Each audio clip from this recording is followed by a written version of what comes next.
Big boy on the rails.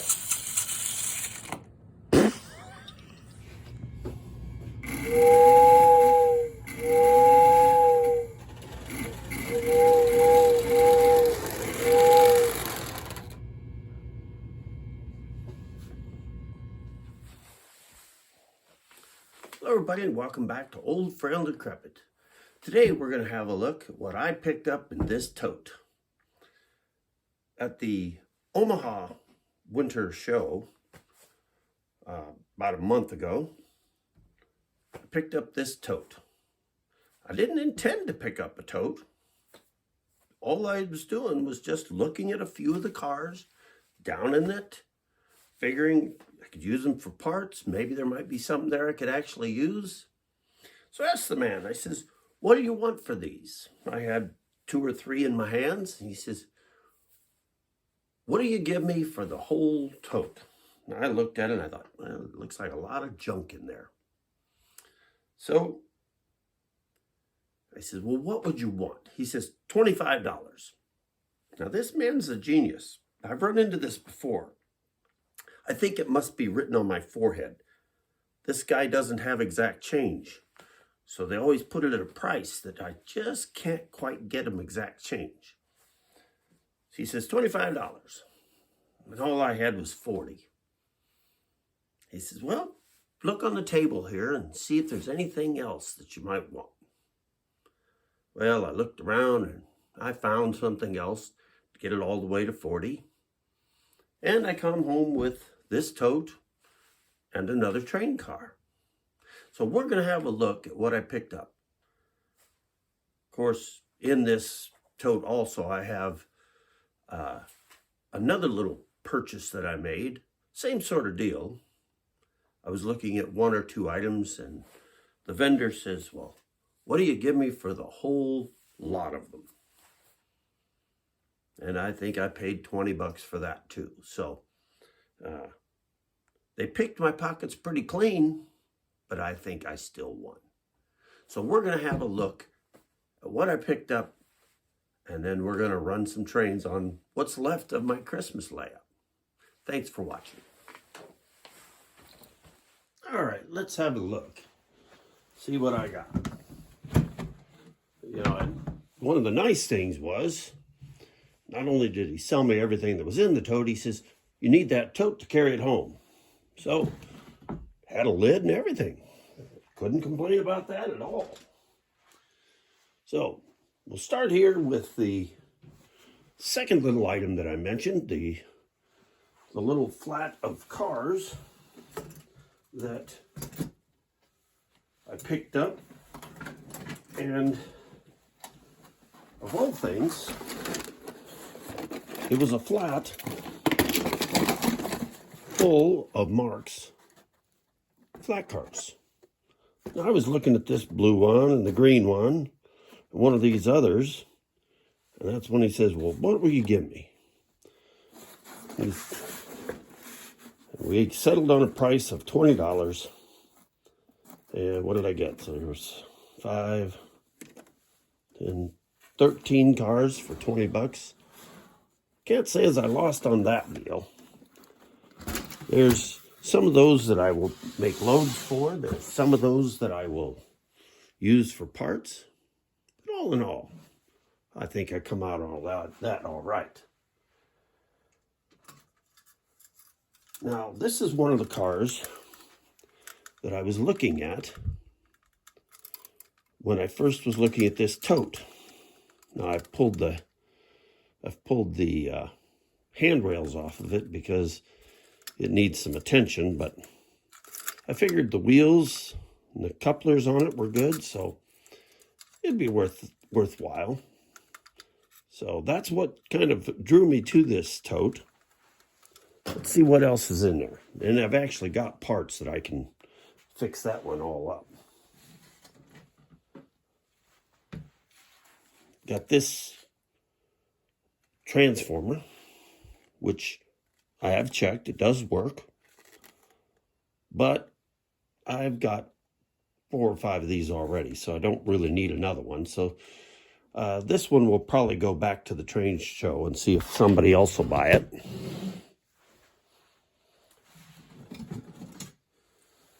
Another couple items that'll probably end up going to the train show are these crossing signals, crossing lights.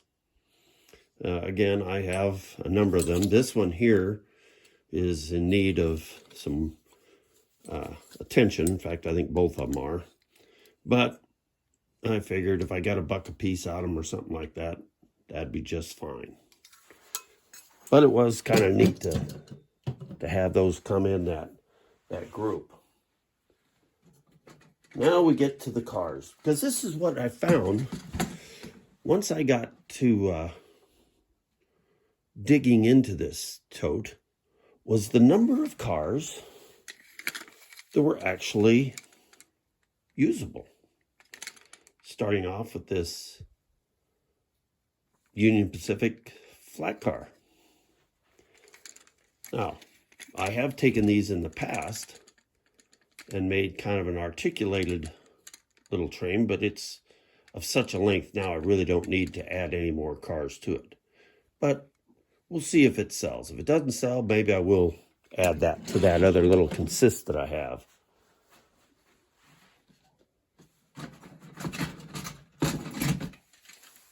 Now, I think you find in most of these totes, you'll find a good selection of flat cars. This is one from the laser train. I think my son actually has one of those, but because it doesn't have any of the load that would go with it, I don't think he's really interested in it. But we'll see if I can't convince him that he really needs that. This one's kind of neat. This is made for carrying semi-trailers. Now, the trailers I have that I would have wanted to put them on are just a little bit too big. I've got some MTH Union Pacific trailers, and they're just a little long to fit on this. But this is kind of neat, and I'm pretty sure somebody will have an interest in that.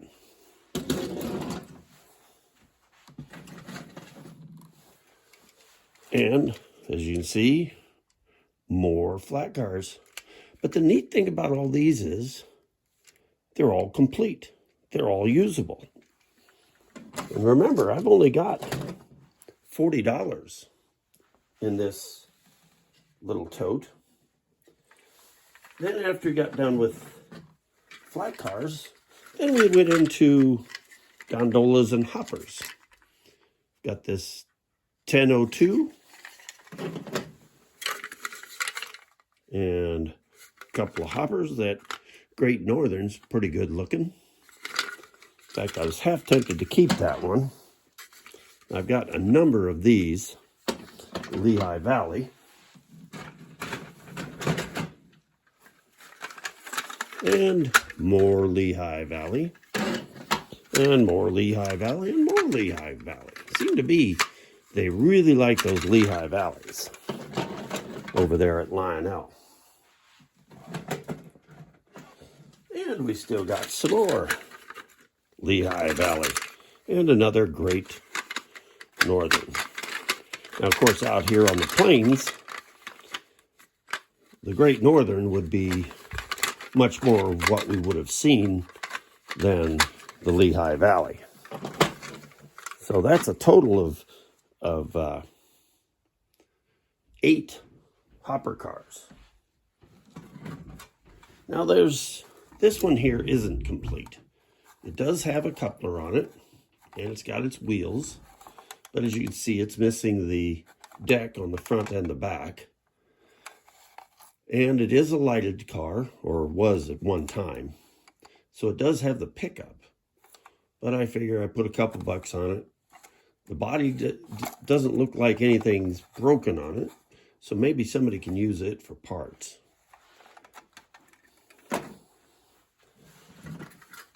This one, the wheels are good, though the cab itself has a broken piece. Again, a couple bucks, maybe somebody'd be interested in it. Otherwise, May just steal the wheels off of it myself.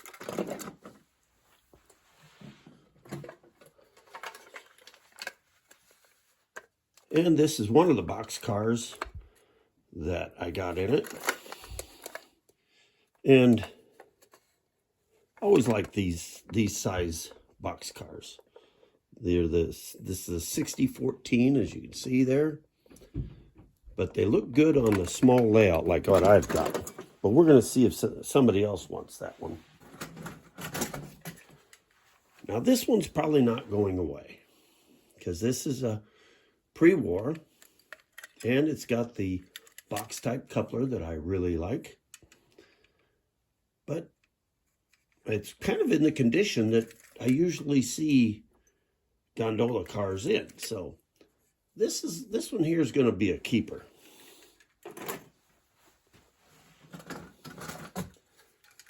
Then we got another tank car, like the first one we saw there. This one is a 1680. The other was a 654. But again, pre-war. So we're gonna, this one's a keeper.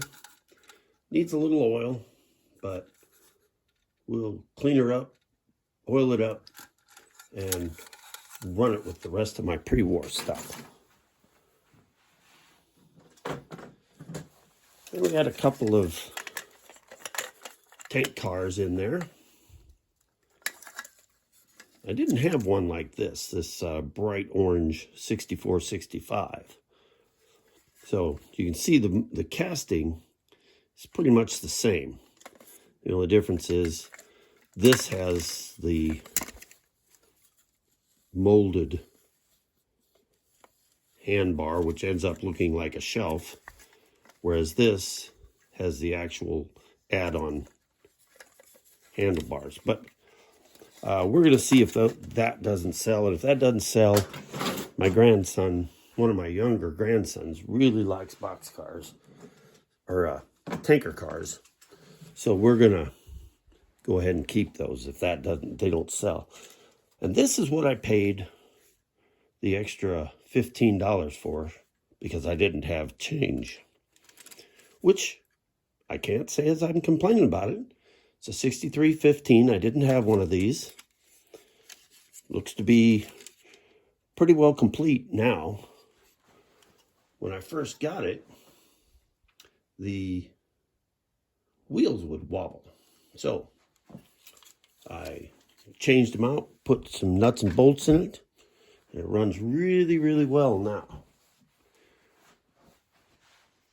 Also out of that tote came this little item. I know I showed this in a previous video in my Bill B's Boxcar Challenge, but this is the one that I cannibalized another car, put this one back together, put brand new trucks on it, and you know, before you say anything, yeah, I know that ain't the right color. I kind of like the way that looks. So that's what came in that tote, and that's what I got at that show. So now let's put them on the track and see if we can find something that'll pull all these.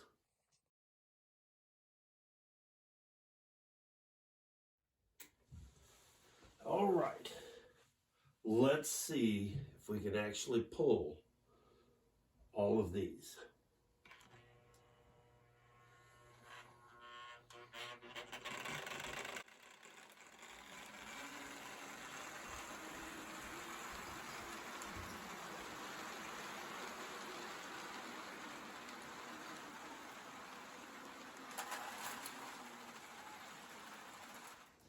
Well, as you can see, that didn't turn out great on the flat car train up above with the Marx cars, but the Lionel did pull very well.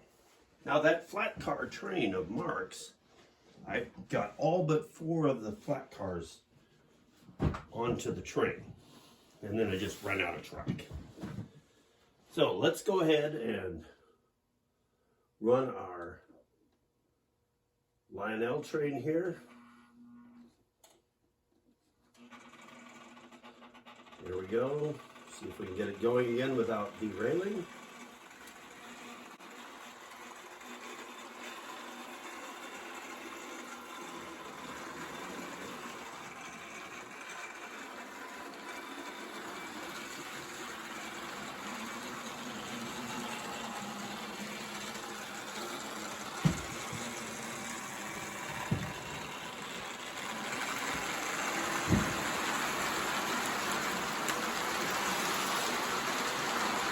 Now you can see that I had one car that I didn't get hooked up.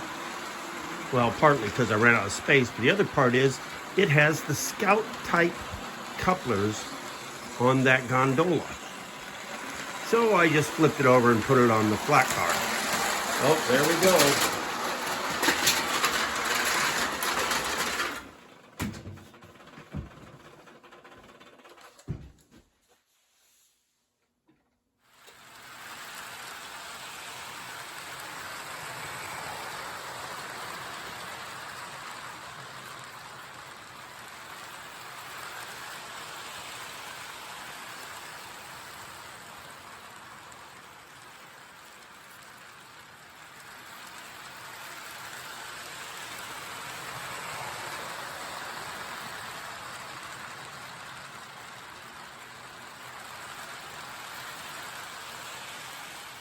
Well, that was an exciting video. As you can see, I finally got it pared down enough so that everything would go around without derailing. It's a lot of fun. And, you know, sometimes going out on the limb and taking a risk, like on a tote full of what looks like junk, can sometimes be a whole lot of fun. So, train season's coming up. Our train show season is coming up here in Flyover Land. So probably in a few weeks, we're going to see some new stuff coming in at the Old Frail and Decrepit. So thanks for watching.